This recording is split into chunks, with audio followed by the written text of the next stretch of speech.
ゆっくり解説。天使か悪魔か。フランスの司法エマニュエル・ベアール。世界を狂わせた美貌と傑作ベスト10。ねえマリサ、今日のテーマは何？サムネイルの女優さん、息を飲むほど綺麗だけど、誰なのかしら？お目が高いなレイム。今日はフランス映画界の至宝、エマニュエル・ベアールを特集するぜ。1980年代から90年代にかけて、その圧倒的な美貌で世界中の男たちを虜にした伝説の女優だ。確かに、ただ綺麗なだけじゃなくて、どこかミステリアスな雰囲気があるわね。天使みたいに透き通っているけど、少し危険な香りもするような。鋭いな。彼女の最大の魅力はまさにそこだぜ。清純無垢な天使の顔と、男を破滅させる小悪魔の顔。その両方を完璧に演じ分けるんだ。今回は誰もが知るハリウッド大作から、映画史に残る芸術作品まで、彼女の美と才能が詰まった傑作をベスト10形式で紹介するぜ。それは楽しみ。私も彼女の魅力にハマっちゃいそうね。当時の衝撃を知る視聴者さんも、初めて知る人も必見だぜ。それじゃあ、早速10位から見ていくのぜ。第10位。天使とデート。1987年。それじゃあ、記念すべき第10位の発表だぜ。1987年に公開されたファンタジックラブコメディ、天使とデートだ。タイトルからして可愛らしい映画ね。天使ってことは、比喩じゃなくて本物の天使が出てくるの？その通りだぜ。この作品は、エマニュエル・ベアールのハリウッド進出作としても知られているんだが、彼女の言葉を必要としない圧倒的な美しさが、世界中に証明された一作なんだ。言葉を必要としないってどういうこと？まさか、セリフがない役だったりするの？さすがレイム、勘が鋭いな。実はこの映画での彼女は、人間の言葉をほとんど話さないんだぜ。ある夜、結婚を控えた青年ジムの家のプールに、翼の折れた本物の天使が墜落してくるんだ。彼女は背中に大きな白い翼を持っているんだけど、当初は言葉が通じなくて、キーキーという鳥のような鳴き声で感情を表現するんだぜ。あんなに綺麗な顔して、鳥みたいにキーキー鳴くの？なんだか想像したらちょっと面白いかも。だろ？でも、その仕草が逆に無垢で可愛らしく見えるから不思議なんだよな。ジムは怪我をした彼女を密かに解放するんだけど、そのあまりの美しさに、ジムの悪友たちが彼女を誘拐して見せ物にしようと企むほどだったんだ。ひどい話ね。でも、それだけ誰が見ても魅了されちゃう美貌だったってことか。言葉が通じない天使を守ろうとする主人公の姿には、きっとドキドキさせられちゃうわね。ああ。ジムは嫉妬深い婚約者にバレないようにしながら、必死で天使を守ろうと奔走するんだ。この映画は、彼女が持つ人間離れした清純な美しさを、これ以上ないほどストレートに映像化した作品だと言えるぜ。第9位。カゲロウ。2003年。続いて第9位は、2003年に公開されたフランス映画、カゲロウだぜ。2000年代に入ってからの作品ね。さっきは天使の役だったけど、今回はどんな役柄を演じているの？この映画での彼女は、戦火の中で子供を守ろうとする強い母性と、ふとした瞬間に見せる女性としての儚さを見事に共存させているんだ。彼女が演じるのは、戦死した夫を持つ未亡人で、小学校の教師をしているオディールという女性だぜ。お母さんであり、先生でもあるのね。しっかりした女性って感じがするけど、物語はどんな内容なの？舞台は1940年6月、ナチスドイツ軍の侵攻を受けて混乱するフランスだ。オディールは二人の子供を連れてパリから南へ逃げようとするんだが、ドイツ軍の爆撃を受けて車を失い、すべてを燃やされてしまうんだ。うわぁ、悲惨すぎるわ。子供を連れてそんな状況になるなんて、絶望的じゃない。ああ。そんな極限状態で彼女たちを救ったのが、イヴァンという17歳の不思議な少年だったんだ。彼に導かれて、オディールたちは森の中にある廃屋で一時的に暮らすことになる。そこで描かれる人間ドラマがこの映画の最大の見どころなんだぜ。森の中での生活か。教師のオディールと、その少年はどう関わっていくの？イヴァンは読み書きができない野生児のような少年でね。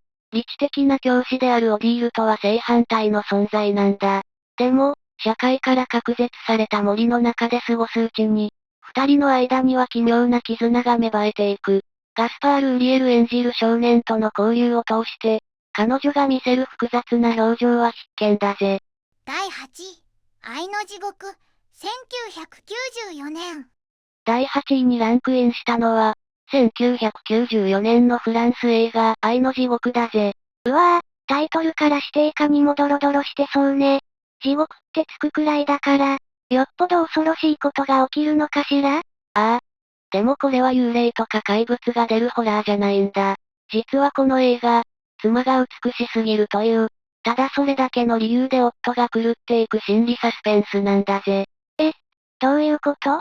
奥さんが美人なら自慢になりそうなものだけど、それで狂っちゃうの？そこが人間の怖いところだぜ。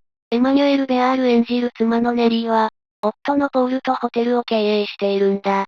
彼女は魅力的で、誰にでも笑顔で接する明るい女性なんだが、夫はその愛想の良さが許せなくなってくるんだぜ。ただニコニコしてるだけなのに？それって完全に夫の言いがかりじゃない。その通りだぜ。でもポールはあの客と浮気をしているんじゃないかという妄想に取り憑かれてしまうんだ。ネリーが客と普通に会話しているだけで、彼の嫉妬心は爆発寸前まで膨れ上がっていく。なんて理不尽な話なの。でも、それだけ当時の彼女が魅力的だったってことよね。夫が不安になるのもわからなくはないかも。そうなんだ。実はこの作品、もともとは巨匠アンリ・ジョルジュ・クルーゾーが企画していた。未完の伝説的プロジェクトを、クロード・シャブロル監督が映画化したものなんだ。もし妻役が普通の美人だったら、夫の狂気はただの滑稽な話で終わっていただろうな。なるほどね。この人なら確かに浮気されちゃうかもって観客に思わせるくらいの圧倒的な美貌が必要だったわけだ。その説得力を完璧に持っていたのがエマニュエル・ベアールだったのさ。彼女自身には何の罪もないのに、その美しさが悲劇を招いてしまう。ある意味、彼女にしか演じられない役だったと言えるぜ。第7位、戸惑い、1995年。第7位は、1995年公開のフランス映画、戸惑いだぜ。戸惑い。なんだか切なくて、大人の雰囲気を感じるタイトルね。今度はどんな激しい恋愛を見せてくれるのかしら？いや、今回は激しさとは真逆なんだ。この作品で描かれるのは、まさに触れ合わない愛なんだぜ。彼女のキャリアの中でも、特に静かで、知的な美しさが際立っている名作だ。触れ合わない愛？それって、好き同士なのに何もしないってこと？エマニュエル・ベアールといえば、情熱的なイメージがあるから意外だわ。だろ？物語は、定職に就かない不安定な生活を送るネリーが、カフェで偶然出会った初老の紳士、アルノーに滞納した家賃を肩代わりしてもらうところから始まる。普通なら、ここから愛人関係になりそうなもんだろ？そうね。お金持ちのおじさまと若い美女で、しかも家賃を払ってもらうなんて、いかにもそういう展開を想像しちゃうわ。ところが、二人の関係はそうはならないんだ。ネリーは彼の事務所で仕事を始めるんだが、そこにあるのは肉体的なつながりじゃなくて、お互いの孤独を埋め合わせるような精神的な絆なんだ。親子ほど年が離れているのに、友情とも恋愛ともつかない、もどかしい距離感がずっと続くんだぜ。なんだか素敵ね。言葉や体で愛し合うよりも、もっと深いところで繋がっている感じがするわ。その通りだぜ。この映画はフランスの名将クロード・ソーテ監督の遺作になった作品で、セザール賞の監督賞も受賞している。露出や激しい感情表現を封印して、繊細な心の揺れ動きだけで観客を魅了したエマニュエル・ベアールの演技力は、まさに圧巻の一言だぜ。第6位、8人の女たち、2002年。第6位は、2002年に公開された8人の女たちだぜ。タイトル通り、8人の女性が出てくる映画なの？なんだか賑やかそうね。ああ。でもただ賑やかなだけじゃないぜ。この映画の最大の見どころは、フランス映画界の伝説級女優たちが全員集合したオールスター戦だってことだぜ。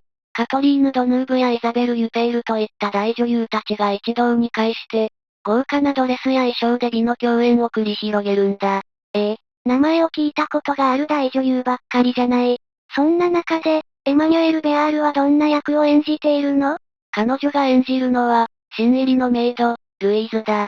黒いワンピースに白いエプロンという典型的なメイド服を着こなして、屋敷の中でセクシーで小悪魔的な魅力を振りまくんだぜ。他のマダムやお嬢様たちとは違った、ちょっと危険な色気がたまらない役どころだな。メイド服姿のベアールなんて、想像しただけでドキドキしちゃうわ。でも、ミステリー映画なんでしょ？どんなお話なの？舞台は1950年代、雪に閉ざされた大邸宅だ。クリスマスの朝に一家の主が背中を刺されて死んでいるのが見つかるんだが、屋敷にいたのは8人の女たちだけ。電話線も切られて完全な密室状態の中、彼女たちが互いに疑心暗鬼になって、隠された秘密を暴き合っていくんだ。うわぁ、女同士のドロドロした犯人探しね。怖そうだけど、すごく面白そう。しかもこの映画、ただのミステリーじゃなくて、唐突にキャストが歌って踊り出すミュージカル仕立てなんだぜ。ベアールもコケキッシュなダンスと歌を披露しているから必見だ。その演技力とアンサンブルが高く評価されて、なんとベルリン国際映画祭では出演女優8人全員が、芸術貢献賞、銀熊賞を受賞するという快挙を成し遂げたんだぜ。第5位、フランスの女、1995年。折り返し地点の第5位は、1995年公開の大河ロマン、フランスの女だぜ。フランスの女って、国名を背負ったすごいタイトルね。これはフランス女性の代表みたいな役柄ってこと？ある意味ではそうかもしれないな。この映画で彼女が演じたのは、理屈や道徳よりも自分の感情に正直に生きる、情熱の塊のような女性なんだ。夫を心から愛しているのに、どうしても裏切らずにはいられない。そんな業の深いヒロインを演じきっているんだぜ。愛しているのに裏切るの？なんだか矛盾している気がするけど、どうしてそんなことになっちゃうのよ。そこには、抗えない時代の波があったんだ。物語は第二次世界大戦直前から始まるんだが、彼女が演じるジャンヌは軍人のルイと運命的な結婚をする。でも幸せもつかの間、夫はすぐに戦場へ赴き、その後もインドシナ戦争、アルジェリア戦争と転戦を重ねて、ほとんど家に帰れないんだ。うわぁ、何十年も戦争続きじゃない。新婚なのにずっと一人ぼっちなんて、確かに寂しすぎるわね。普通ならそこでじっと帰りを待つのが美談なんだろうけど、ジャンヌは孤独に耐えきれなかったんだ。夫の不在中、寂しさを埋めるために次々と他の男たちと関係を持ってしまう。でも、夫への愛が冷めたわけじゃないから、再会するたびに激しく求め合うんだぜ。切ないわね。頭ではいけないとわかっていても、心が寂しさに負けちゃうのかしら。その葛藤こそがこの映画の核なんだ。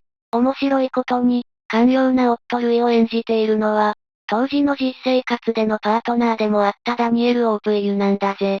実際の恋人同士が演じる夫婦のすれ違いは、演技とは思えないほど生々しくて、見る者の心を揺さぶるんだ。第4位、ミッションインポッシブル、1996年。第4位は、1996年公開の超大作アクション、ミッションインポッシブルだぜ。あのトム・クルーズの有名なシリーズ？そんなハリウッドのど真ん中の映画にも出ていたの？この作品こそが、彼女の名前と美貌を世界中の一般層に知らしめた最大のきっかけなんだ。彼女はこの映画で、汗臭いアクションの中にフランス女優特有の洗練された品格を持ち込んだと言われているんだぜ。品格？アクション映画って、爆発とか銃撃戦ばっかりで泥臭いイメージだけど、彼女は違ったの？全然違ったんだ。彼女が演じたクレアは、戦う女戦士というよりも、どこか儚げで守ってあげたくなるような美しさを持っていたんだぜ。物語の冒頭、プラハでの極秘任務でチームが罠にはまって壊滅しちゃうんだが、生き残ったのはトム・クルーズ演じるイーさんと、彼女だけだったんだ。二人きりの生き残り。それはドラマチックね。でも、スパイ映画だから、ただ守られるだけのヒロインじゃないんでしょ？鋭いな。彼女は殺されたチームリーダーの妻でもあるから、立場がすごく複雑なんだ。E さんと協力して、厳重警備の CIA 本部に潜入する不可能なミッションに挑むんだが、彼女が本当に味方なのか、それとも敵なのか、二転三転するストーリー展開の中で、最後まで読めないミステリアスな存在感を放っていたんだぜ。その裏切りと葛藤に満ちたキャラクターは、今もファンの間で語り草になっているんだ。なるほどね。ただのアクション要員じゃなくて、サスペンスの鍵を握る重要な役だったわけだ。世界中でヒットした映画だから、これでファンになった人も多そうね。その通りだぜ。それまで芸術映画のイメージが強かった彼女が、この世界的大ヒットであの綺麗な女優は誰だって騒然となったんだ。彼女のキャリアの中でも、最も多くの人の目に触れた伝説的な作品であることは間違いないぜ。第3位、愛を引く女、1992年。いよいよトップ3に入るぜ。第3位は、1992年に公開された名作、愛を引く女だ。素敵なタイトル。でも、弾くってことは、音楽映画なの？ベアールが何か楽器を演奏するのかしら？ああ、この映画で彼女が演じたのは、才能と美貌を兼ね備えた新進気鋭の天才バイオリニスト、カミーユだ。この作品の凄さは、彼女の情熱的な愛が、氷のように冷たい男にぶつかって砕け散る様を描いている点にあるんだぜ。砕け散るって、天才バイオリニストならモテモテでしょうに、一体誰に恋をしたの？相手は、ダニエル・オープイユ演じるバイオリン修復師のステファンだ。実はカミーユ、最初はステファンの親友であるマクシムと付き合っていたんだが、どこか冷めた瞳を持つステファンの方に惹かれていってしまうんだ。親友の恋人を好きになっちゃうなんて、泥沼じゃない。でも、そこまで惹かれるならうまくいくんじゃないの？それが、あまりにも残酷な結末を迎えるんだよ。カミーユは自分の感情を抑えきれずに、ステファンに対して情熱的に愛を告白するんだ。でも、彼はまるで心を持っていないかのように、彼女を冷たく拒絶するんだぜ。君のことを愛してはいないってはっきりとな。うわぁ、勇気を出して告白したのに、そんな言い方されるなんて立ち直れないわよ。才能ある美しい女性がそこまで拒絶されるなんて、ショックすぎるわ。その拒絶された瞬間の絶望的な表情や、実婚の演技と評された演奏シーンの鬼気迫る美しさは必見だぜ。ラベルの美しい楽曲に乗せて描かれる、一方通行の屈折した純愛ドラマとして、映画史に残る傑作なんだ。第2位、美しきいさかいめ、1991年。第2位は、1991年に公開された美しきいさかいめだぜ。いさかいめ。喧嘩する女の人ってこと？なんだか物騒だけど、美しきってつくのが気になるわね。この映画は、彼女の女優人生における最大の挑戦であり、芸術映画の金字塔と言われている作品なんだ。まず驚かされるのは、その上映時間だぜ。なんと4時間もあるんだ。4時間。普通の映画2本分じゃない。一体どんな壮大なストーリーなの？それが、戦争も起きなければ冒険の旅にも出ないんだ。物語の大半は、アトリエという密室で、画家がモデルをデッサンし続けるシーンに費やされているんだぜ。絵を描くシーンだけで4時間？それで間が持つの？そこがこの作品のすごいところなんだ。スランプに陥っていた老画家フレンホーフェルが、ベアール演じる若い女性マリアンヌに出会い、彼女をモデルに傑作を完成させようとするんだが、その制作過程が凄まじいんだぜ。彼女は衣服を脱ぎ捨てて、長時間にわたってヌードモデルとしてポーズを取り続けるんだ。4時間の映画でヌードになり続けるの？それは女優さんとして相当な覚悟が必要だったでしょうね。ああ、単に肌を見せるだけじゃなくて、画家の厳しい要求に応えながら、彼女自身も肉体をさらけ出して芸術と戦っているような迫力があるんだ。その圧倒的な緊張感と美しさが評価されて、第44回カンヌ国際映画祭では審査員グランプリを受賞している。まさに彼女の評価を不動のものにした伝説の一作だぜ。第1位、愛と宿命の泉、パート2、泉のマノン、1986年。栄えある第1位は、1986年公開の愛と宿命の泉パート2泉のマノンだぜ。愛と宿命に泉。なんだか壮大で神話みたいなタイトルね。これが彼女の最高傑作なの？ああ、この映画こそが、エマニュエル・ベアールをフランスの国民的スターに押し上げた出世作であり、伝説の始まりなんだ。南仏の美しい自然を背景に、彼女が放つ野生の輝きは、もはや演技を超えた神々しささえ感じさせるぜ。野生の輝き？ドレスを着飾った役じゃなくて？そうなんだ。彼女が演じるマノンは、人里離れた山で暮らす羊飼いの娘だ。飾り気のない布をまとって、髪も整えていないんだが、その瞳の美しさが凄まじい。ただそこにいるだけで、男たちが心を奪われてしまう説得力があるんだ。羊飼いの少女か。でも、タイトルに宿命ってあるくらいだから、ただの牧歌的な話じゃないわよね？もちろんだ。これは壮絶な復讐劇なんだぜ。マノンは幼い頃に父を死に追いやった村の有力者、セザールとその甥のウゴランを深く憎んでいる。ある日、彼女は村の水源である泉を見つけて、それを密かにせき止めてしまうんだ。泉を止めるって、村の人たちは水が飲めなくなっちゃうじゃない。とんでもない復讐ね。村中が水不足でパニックになる中で、何も知らないウゴランは、あろうことかマノンの美しさにどうしようもなく惹かれていく。ちなみにこのウゴランを演じているのは、3位と5位でも紹介した、あのダニエル・オープイユだぜ。ここでも共演していたの？ああ、実は2人が実生活で恋に落ちたきっかけが、この映画での共演だと言われているんだ。映画の中では、彼女は自分に恋焦がれる彼を冷酷なまでに拒絶して、破滅へと追いやっていくんだけどな。現実の愛と映画の残酷な結末の対比も含めて、伝説的な作品なんだ。この鬼気迫る演技で彼女はセザール少女演女優賞を受賞している。彼女の瞳の力に射抜かれたいなら、まずはこの映画を見るべきだぜ。総評、まとめ。いやー、すごかったわ。可憐な天使から、男を破滅させる魔性の女まで、本当に同じ人が演じているとは思えない振り幅ね。ああ、エマニュエル・ベアールの魅力は、単に顔が整っているだけじゃなくて、その瞳で感情の全てを語れるところにあるんだ。時に無垢で、時に残酷なその眼差しは、何十年経っても色褪せない輝きを放っているぜ。まさに、フランス映画界が誇る永遠のミューズと言えるだろうな。私もすっかりファンになっちゃった。彼女の出演作、もっと掘り下げてみてみたくなったわ。それは良い心がけだぜ。今回紹介した以外にも名作はたくさんあるから、ぜひチェックしてみてくれ。みんなの推しベアール映画もコメントで教えてくれると嬉しいのぜ。